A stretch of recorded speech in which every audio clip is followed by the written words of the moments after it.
Hello welcome back to the new reaction video. और अभी जिस वीडियो के ऊपर हम लोग रिएक्ट करने वाले हैं उस वीडियो का टाइटल है। वीडियो का टाइटल है why Apple only invest in south India, why not north India. अच्छा जी, इंडिया के अंदर अगर एप्पल इन्वेस्टमेंट कर रहा है तो वो हाँ। सिर्फ साउथ इंडिया के अंदर कर रहा है, नॉर्थ इंडिया के अंदर नहीं कर रहा। हम्म। वैसे साउथ इंडिया जो है अगर देखा जाए तो कहीं ना कहीं ज़्यादा वहाँ पर इंडस्ट्रीज वगैरह ज़्यादा है। वैसे तो पूरे पाकिस्तान पाकिस्तान पूरे कह रहा हूँ, पूरे पूरे इंडिया में इंडिया में। ही इंडस्ट्रीज जगह जगह पे लगी हुई हैं। वो ज़रा ज़ुबान स्लिप हो जाती होती है कभी कभार। अच्छा, ऐसे है कि उसके अलावा अगर हम लोग देखते हैं तो साउथ इंडिया के लोग ज़्यादा जो है बिजनेस भी करते हैं, और बाकी कंट्रीज़ में भी डिफरेंट डिफरेंट कंट्रीज़ के अंदर उनके हम लोगों को बिजनेसेस वगैरह नज़र आते हैं। मैं दुबई की बात करें, सऊदीया की बात करें, कतर हो गया, कुवैत हो गया, उधर साउथ इंडियंस के होटल्स वगैरह होते हैं, इस तरह की चीज़ें। और पढ़े लिखे भी सुनने में यही आता है कि वहाँ पर लिटरेसी रेट ज़्यादा है। ज्यादा है। तो खैर चेकआउट करते हैं, देखते हैं कि एप्पल क्या कर रहा है। लेट्स को, अगर इससे रिलेटेड आप लोगों का कोई भी ओपिनियन हुआ तो कमेंट सेक्शन के अंदर बताना। और चैनल को सब्सक्राइब नहीं किया तो वो भी लाजिम कर लीजिए। लेट्स को स्टार्ट करते हैं वीडियो को। $2 बिलियन की वैल्यू वाले मेड इन इंडिया आईफोन को इंडिया ने 2024-25 के फाइनेंशियल ईयर के स्टार्टिंग के 2 महीने में एक्सपोर्ट कर दिया। आज दुनिया भर में ओह, बनने वाले हर 7 में से एक आईफोन को इंडिया में ही असेंबल किया जा रहा है। एप्पल का ये टारगेट है नाइस। कि वो 2028 तक अपने 25% आईफोन को इंडिया में मैन्युफैक्चर करे। इंडिया ने पिछले साल लगभग 10 मिलियन आईफोन को शिप किया है। आज दुनिया में असेंबल्ड होने वाले 10 मिलियन। मेरे ख्याल से मुझे ऐसा लगता है कि एप्पल को बाकी दुनिया से सस्ती ये जगह पड़ रही होगी, मतलब यहाँ से कम पैसों में बन रहा होगा फ़ोन।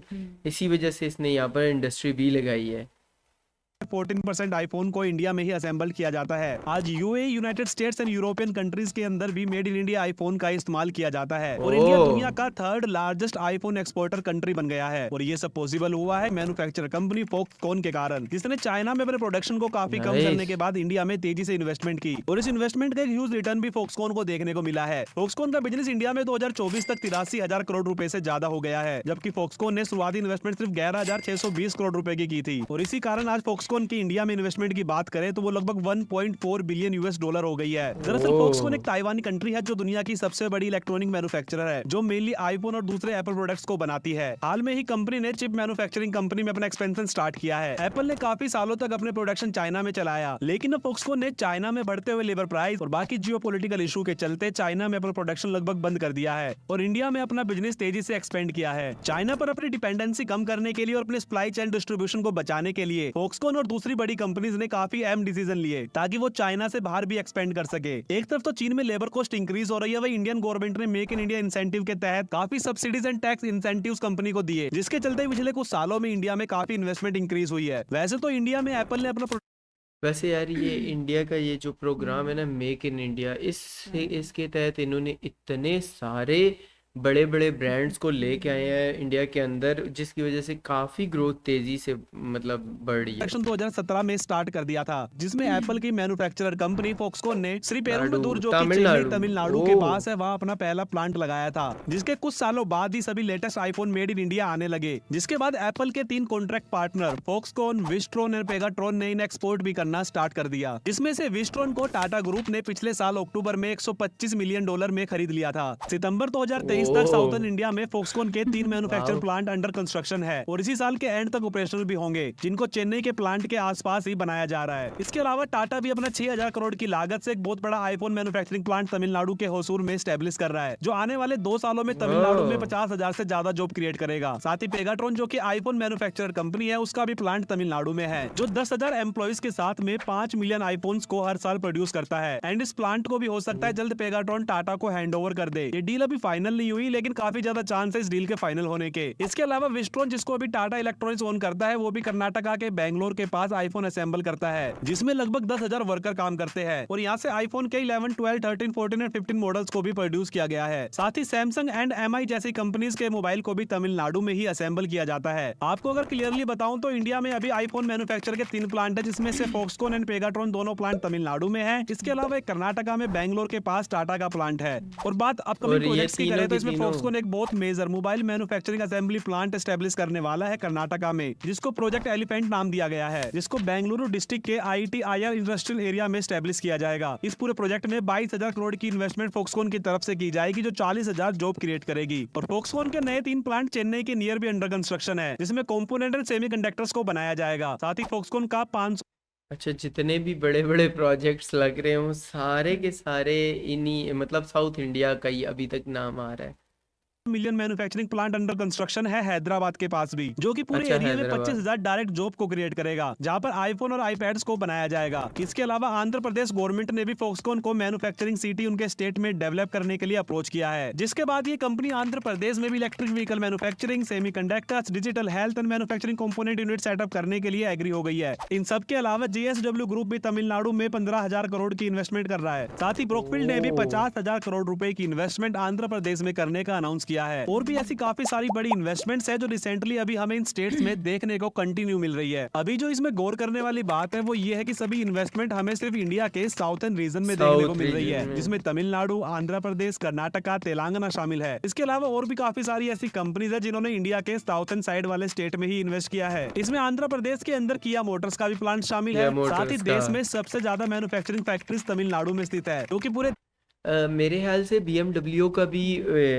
इसी में है, साउथ इंडिया में ही है, क्योंकि मैंने कुछ गाड़ियों की भी देखी है जो लोग रिपेयरिंग वगैरह या कुछ इस तरीके से काम भी कराने जाते हैं, तो वो बड़ी बड़ी वर्कशॉप्स टाइप जो होती हैं, जो एक ऑफिशियल वर्कशॉप्स होती हैं, तो वो भी साउथ इंडिया में ही होती हैं। देश की टोटल 16% है, जिसमें Hyundai, BMW, Nissan, Saint Gobain, TVS, LG, Samsung जैसी और भी काफी सारी बड़ी कंपनी शामिल है। साथ ही तमिलनाडु में 700 करोड़ रुपए की लागत से फॉक्सकॉन ने अपने वर्कर्स के लिए चाइना की तरह मैसिव हॉस्टल फैसिलिटी बनाई है, जो इंडिया के लिए एकदम यूनिक चीज है। और बात देश की सबसे ज्यादा IT कंपनीज और स्टार्टअप इकोसिस्टम की करें तो वो भी साउथर्न स्टेट कर्नाटका के बेंगलोर में है। और देश के टोटल सॉफ्टवेयर एक्सपोर्ट्स का 42% अकेले कर्नाटका से होता है। बेंगलोर को आज देश की ही नहीं बल्कि दुनिया की फास्टेस्ट ग्रोइंग सिटी माना जाता है। और आज Bangalore most productive metro areas में से भी एक है इंडिया का। IT कंपनीज के अलावा Bangalore telecommunication, biotechnology, manufacturing, machinery, automobile और फूड जैसी इंडस्ट्रीज का भी हब है। And IT and tech sectors में भी सेकंड नंबर पर भी साउथर्न इंडिया की फास्टेस्ट ग्रोइंग सिटी हैदराबाद है। माइक्रोसॉफ्ट का भी US के बाद सबसे बड़ा research and development sector Hyderabad में है। हैदराबाद Amazon का भी में। सबसे बड़ा कॉर्पोरेट ऑफिस भी हैदराबाद में है। इसके अलावा हैदराबाद में आज टी हब और टी स्क्वायर जैसे प्रोजेक्ट्स पर काम चल रहा है। और हैदराबाद आज AI जैसी इंडस्ट्रीज में तेजी से ग्रो कर रहा है। आज हैदराबाद 1500 से ज्यादा IT एंड टेक कंपनीज का घर है, जो 6 से 8 लाख लोगों के लिए जॉब प्रोड्यूस करता है, जिसमें Microsoft, Apple, Amazon, Google, IBM, Yahoo, Dell, Facebook, Cisco जैसी बड़ी मल्टीनेशनल कंपनी शामिल है। 2009 में वर्ल्ड बैंक